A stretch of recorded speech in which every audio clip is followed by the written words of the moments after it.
जय श्री कृष्णा। राधे राधे। सभी श्रद्धालु भक्तजनों को मेरा सादर प्रणाम। आज मैं रविवार व्रत कथा सुनाने जा रही हूँ। जाने आदित्य देव, आज छठ माता का पूजा है। प्राचीन काल में एक बुढ़िया माई रहती थी। वो नियमित रूप से रविवार का व्रत करती थी। रविवार के दिन आदित्य देव के उठने से पहले उठकर बुढ़िया माई आसनादि से निमृत होकर आंगन को गोबर से लीप कर स्वच्छ करती थी। उसके बाद आदित्य भगवान की पूजा करते हुए आदित्य देव का व्रत कथा सुनकर आदित्य भगवान का भोग लगाकर दिन में एक समय भोजन करती थी। आदित्य देव की अनुकंपा से बुढ़िया को किसी प्रकार की चिंता और कष्ट नहीं थी। धीरे धीरे उसका घर धन धनाई से भर रहा था। बुढ़िया माई सुबह उठकर अपना आंगन गोबर मिट्टी से लीप कर नहा धोआ कर आदित्य देव के लिए भोग लगा कर आंगन में बैठी हुई थी और सूर्य भगवान को गुहार लगा रही थी। उठिए सूरज मल हो गया भोर, उठिए सूरज मल हो गया भोर। अंगना में बैठी हूँ सूरज मल भोगा वाला गाय, अंगना में बैठी हूँ सूरज मल भोगा वाला गाय। उस बुढ़िया को सुखी होते देख कर उसकी पड़ोसिन उसे जलने लगती है। बुढ़िया ने कोई गाय नहीं पाले रखी थी। अत वह अपनी पड़ोसिन के आंगन में बंधी गाय का वो गोबर लाती है। पड़ोसिन ने कुछ सोचकर अपनी गाय को घर के भीतर बांध देती है। रविवार को गोबर न मिलने से बुढ़िया माई अपना आंगन नहीं लीप सकती है। आंगन ना लीप पाने के कारण उस बुढ़िया माई ने आदित्य देव का भोग नहीं लगाई और उस दिन सवाए भी भोजन नहीं किया। सूर्यास्त होने पर बुढ़िया माई भूखी प्यासी सो जाती है। प्रातः काल आदित्य देव को उठने से पूरब उस बुढ़िया की आंख खुली तो वह अपने घर के आंगन में सुंदर गाय और बछड़ों को देख कर हैरान हो जाती है। गाय को आंगन में बांधकर उसने जल्दी से उसे चारा लाकर खिला देती है। पड़ोसिन ने उसे बुढ़िया के आंगन में बंधी सुंदर गाय और बछड़े को देखी तो वह उसे और अधिक जलने लगती है। तभी गाय ने सोना का गोबर कर देती है। गोबर को देखते ही पड़ोसिन की आंख फट जाती है। पड़ोसिन ने उस बुढ़िया को आस पास ना पाकर तुरंत उसे गोबर को उठाया और अपने घर ले गई और अपनी गाय का गोबर वहां रख आई। सोने के गोबर से पड़ोसिन कुछ ही दिनों में धनवान हो गई। गाय प्रतिदिन सूर्य देव से पूरब सोने का गोबर किया करती थी और बुढ़िया के उठने के पहले पड़ोसिन उस गोबर को उठा कर ले जाती है। बहुत दिनों तक बुढ़िया को सोने के गोबर के बारे में कुछ पता नहीं थी। बुढ़िया माई पहले की तरह हर रविवार को भगवान आदित्य देव का व्रत करती रही और कथा सुनती रही। लेकिन सूर्य भगवान को जब पड़ोसिन की चालाकी का पता चला तो उन्होंने तेज आंधी चलाई। आंधी का प्रकोप देखकर बुढ़िया माई ने गाय को घर के भीतर बांध देती है। सुबह उठकर बुढ़िया माई ने सोने का गोबर देखी तो उसे बहुत आश्चर्य होता है। उस दिन के बाद बुढ़िया माई गाय को घर के भीतर बांधने लगती है। सोने के गोबर से बुढ़िया माई कुछ ही दिनों में बहुत धनी हो जाती है। उस बुढ़िया माई के धनी होने से पड़ोसिन बुरी तरह जल भूनकर राख हो जाती है और उसने अपने पति को समझा बुझाकर उसे नगर के राजा के पास भेज देती है। सुंदर गाय को देखकर राजा बहुत खुश हो जाता है। सुबह जब राजा ने सोने का गोबर देखा तो उसके आनंद का ठिकाना न रहा। उधर सूर्य नारायण को भूखी पियासी बुढ़िया को इस तरह प्रार्थना करते देखा, उस पर बहुत करुणा आई। उसी रात सूर्य नारायण ने राजा को सपने में कहा, राजन, बुढ़िया माई की गाय ओ बछड़ा तुरंत लौटा दो, नहीं तो तुम पर विपत्तियों का पहाड़ टूट पड़ेगा, तुम्हारा महल नष्ट हो जाएगा। सूर्य नारायण को सपने से बुरी तरह भयभीत राजा ने परात उठते ही गाय और बछड़ा बुढ़िया माई को लौटा दिया।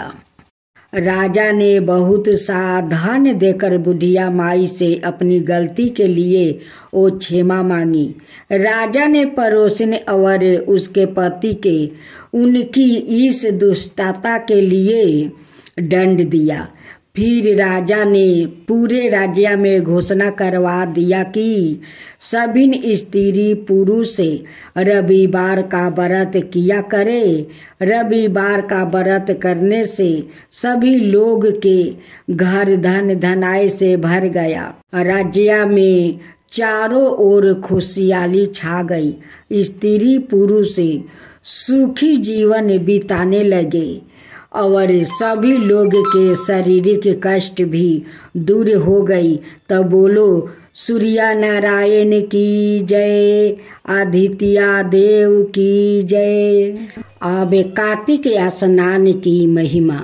कार्तिक स्नान का एक अलग ही महत्व है। यह शारीरिक, मानसिक और धार्मिक रूप से महत्वपूर्ण है। कार्तिक स्नान शरद पूर्णिमा आश्विन पूर्णिमा से शुरू होकर कार्तिक पूर्णिमा तक किए जाते हैं। शास्त्रों के अनुसार कार्तिक महीने में जो लोग भोर से पहले उठकर नदी, तालाब आदि में स्नान करके विष्णु जी की पूजा करते हैं, उन पर भगवान की असीम कृपा होती है। भगवान विष्णु कार्तिक मास में जल में निवास करते हैं। जो लोग भोर से पहले पानी से स्नान करते हैं उन्हें सुख, समृद्धि और स्वास्थ्य लाभ होता है। जो लोग कार्तिक महीने में समुंदर या नदी में नहाते हैं उन्हें अश्वमेध यज्ञ जैसा लाभ होता है। इस समय गंगा माता द्रव्य रूप में नदियों, तालाबों और समुंदर में फैल जाती है। कार्तिक स्नान और पूजा के कारण ही सत्यभामा को श्री कृष्णा की पत्नी बनने का सौभाग्य मिला था। पुराणों के अनुसार कार्तिक महीने में स्नान, दान और व्रत आदि करने से पाप नष्ट होते हैं।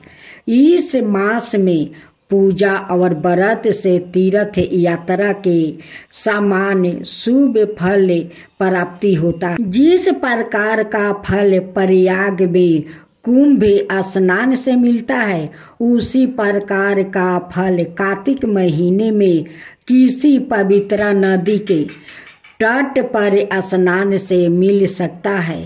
कार्तिक महीने में स्नान का वैदिक कारण भी है।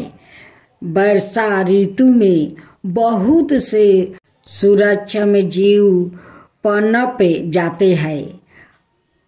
बारिश के मौसम के बाद कार्तिक में आसमान साफ हो जाता है और सूरज की किरणों सीधे धरती पर कर हानिकारक जीवों को नष्ट कर देती है।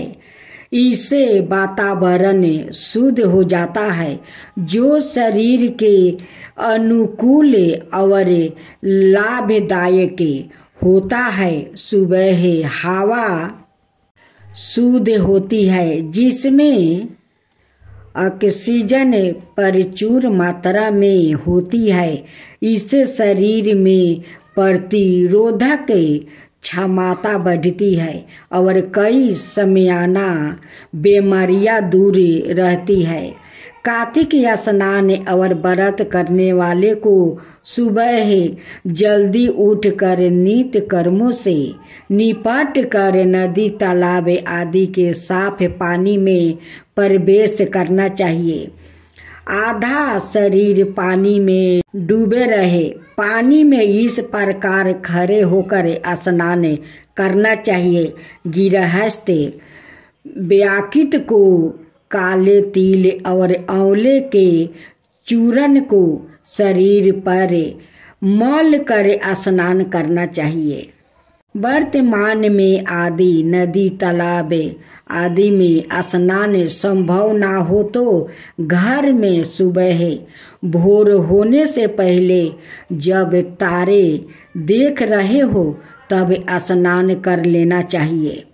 इसके बाद मंदिर जाकर भगवान विष्णु की पूजा करनी चाहिए, भजन कीर्तन करना चाहिए और कार्तिक महताबे और कथा सुननी चाहिए। मंदिर नहीं जा पाए तो घर में पूजा की जा सकती है। कार्तिक मास तुलसी कथा। भगवान विष्णु ने जब श्री कृष्णा रूप में अवतार लिया तब रुक्मिणी और सत्यभामा उनकी पटरानी हुई। सत्यभामा पूर्व जन्म में एक ब्राह्मण की पुत्री थी। युवावस्था में ही एक दिन इनके पति और पिता को एक राक्षस ने मार दिया। कुछ दिनों तक ब्राह्मण की पुत्री रोती रही। इसके बाद उसने सवाई को विष्णु भगवान की भक्ति में सम्पीड़ित कर दिया। वह सभी एकादशी का व्रत रखती और कार्तिक मास में नियम पूर्वक सूर्योदय से पूर्व स्नान करके भगवान विष्णु और तुलसी की पूजा करती थी। बुढ़ापा आने पर एक दिन जब ब्राह्मण की पुत्री कार्तिक स्नान के लिए गंगा में डुबकी लगाई तब बुखार से कांपने लगी और गंगा तट पर उसकी मृत्यु हो गई। उसी समय विष्णु लोक से एक विमान आया और ब्राह्मण की पुत्री का दिव्य शरीर विमान में बैठाकर विष्णु लोक पहुंचाया गया। जब भगवान विष्णु ने कृष्ण अवतार लिया तब ब्राह्मण की पुत्री ने सत्यभामा के रूप में जन्म लिया। कार्तिक मास में दीप दान करने के कारण सत्यभामा को सुख और संपत्ति प्राप्ति हुआ। नियमित तुलसी में जल अर्पित करने के कारण सुंदर वाटिका का सुख मिला। शास्त्रों के अनुसार कार्तिक मास में किए गए दान पुण्य का फल व्याकितों को अगले जन्म में अवश्य प्राप्ति होता है। अब राधा रानी और तुलसी की कथा। एक बार राधा जी सखी से बोली, सखी तुम श्री कृष्णा की प्रसन्नता के लिए किसी देवता की ऐसी पूजा बताओ जो परम सुहागिन हो। तब समस्त सखियों में से श्रेष्ठ चंद्रनाना ने अपने हृदय में एक क्षण तक कुछ विचार किया। फिर बोली, राधा परम सौभाग्यदायक और श्री कृष्णा के भी प्राप्ति के लिए वरदायक व्रत है तुलसी की सेवा। तुम्हें तुलसी सेवन का ही नियम लेना चाहिए, क्योंकि तुलसी का यदि स्पर्श अथवा ध्यान नामे संकीर्तन आरोपण चेतन किया जाए तो महान पुण्य प्रद होता है। हे राधे, जो प्रतिदिन तुलसी की भक्ति करते हैं वो कोटि सहस्त्रों योगों तक अपने उस सुकृत का उत्तम फल भोगते हैं। मनुष्य की लगाई हुई तुलसी जब तक शाखा पर शाखा, बीज, पुष्पा और सुंदर दलों के साथ पृथ्वी पर बढ़ती रहती है, तब तक उनके वंश में जो जो जन्म लेता है वो सभी हो हजारों कल्पों तक श्री हरि के धाम में निवास करते हैं। जो तुलसी मंजीरी सिर पर राख कर परम त्याग करता है वह सैकड़ों पापों से मुक्ति क्यों ना हो, यमराज उनकी ओर देख भी नहीं सकते हैं। इस प्रकार चंदनाना की कही बात सुनकर राजेश्वरी श्री राधा ने साक्षात श्री हरि को संतोष करने वाले तुलसी सेवन का वो व्रत आरंभ किया और केतकी वन में 100 हाथ गोलाकार भूमि पर बहुत ऊंचा और अत्यंत मनोहर श्री तुलसी का मंदिर बनवाई, जिसकी दीवार सोने से जड़ी थी और किनारे किनारे पद्म रागमणि लगाई थी। वह सुंदर सुंदर पत्तों, हीरे और मोतियों से परकोटे से अत्यंत सुशोभित था। उसके चारों ओर परिक्रमा के लिए गली बनाई गई थी, जिसकी भूमि चिंतमणि से मंडित थी। इसे तुलसी मंदिर के मध्यम भाग में हरे पल्लवों से सुशोभित तुलसी की स्थापना करके श्री राधा ने अभिजीत मुहूर्त में उनकी सेवा आरंभ की। श्री राधा जी ने आश्विन शुक्ल पूर्णिमा से लेकर चैत्र पूर्णिमा तक तुलसी सेवन व्रत का अनुष्ठान किया। व्रत आरंभ करने उन्होंने प्रति मास पृथुक रस से तुलसी को सींचा, कार्तिक में दूध से, मार्गशीर्ष में ईख के रस से, पूष में द्राक्षा रस से, माघ में 12 मासी आम के रस से, फागुन मास में अनेक वस्तुओं से मिश्रित मिश्री के रस से और चैत्रा मास में पंचमृत से उनका सिंचन किया और वैशाख कृष्णा प्रतिपदा के दिन उद्यापन का उत्साह किया। उन्होंने 2 लाख ब्राह्मणों को 56 भोगों से दीर्पित करके वस्तु और आभूषणों के साथ दक्षिणा दी। मोटे मोटे दिव्या मोतियों का 1 लाख भार और सौरन का 1 कोटि भार श्री गंगाचर्या को दिया। उस समय आकाश से देवता तुलसी मंदिर पर फूलों की वर्षा करने लगे। उसी समय सौरन सिंहासन पर विराजमान हरि प्रिया तुलसी देवी प्रकट हुई। उसके 4 भुजाएं थी, कमल दल के समान विशाल नेत्र थे। 16 वर्ष की अवस्था और स्वयं कांति थी। मस्तक पर हेममय किरीटी प्रकाशित था और कानों में कंचनमय कुंडल झलमल रहा था। गरुड़ से उतर कर तुलसी देवी ने रंग बलि जैसी श्री राधा जी को अपनी भुजाओं से अंग में भर लिया और उनके मुख चंदर का चुंबन किया। तुलसी बोली, कालावती राधे, मैं तुम्हारी भक्ति से प्रसन्न हूँ। यहाँ इंद्रिया मन बुद्धि और चित्त द्वारा जो जो मनोरथ तुमने किया है वह सब तुम्हारे सम्मुख सफल हो गया है। इस प्रकार हरि प्रिया तुलसी को प्रणाम करके वृषभानु नंदिनी राधा ने उनसे कहा, देवी, गोविंदे के युगल चरणों में मेरी आहुति की भक्ति बनी रहे। तब तथास्तु कहकर हरि प्रिया अंतर्ध्यान हो गई। इस प्रकार पृथ्वी पर जो मनुष्य भी श्री राधिका के इस विचित्रा गाथा को सुनता है वह भगवान को पाकर कृतार्थ हो जाता है। अब तुलसी जी की कथा। कार्तिक महीने में एक बुढ़िया माई तुलसी जी को सींचती और कहती कि हे तुलसी माता, सत की दाता, मैं बिलरा सींचू तेरा, तू कर निस्तार मेरा।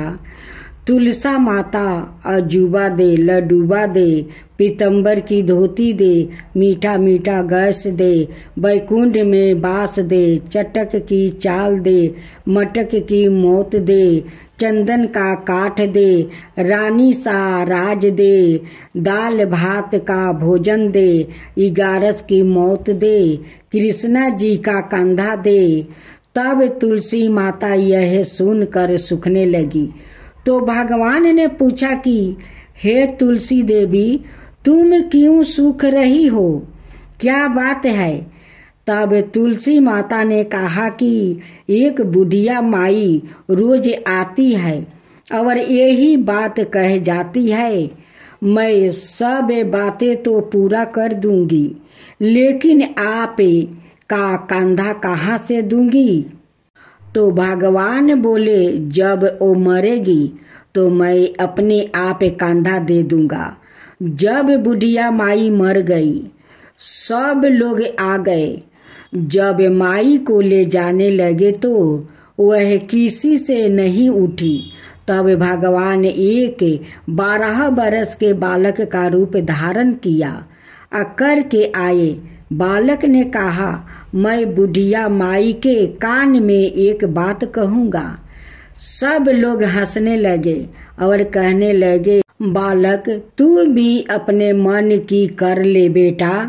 बालक बुढ़िया के पास गया और कान में कहा, बुढ़िया माई मन की निकाल ले, तू बिलरा सींच मेरा, मैं करूँ निस्तार तेरा।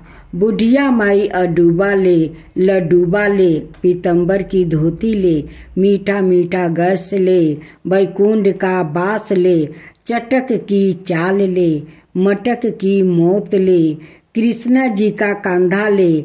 यह सुन कर बुढ़िया माई हल्की हो गई। भगवान ने कंधा दिया और बुढ़िया माई को मुक्ति मिल गई। हे तुलसी माता, जैसे बुढ़िया माई को मुक्ति दी वैसा ही सबको देना। तब बोलो तुलसी माता की जय, कृष्णा भगवान की जय।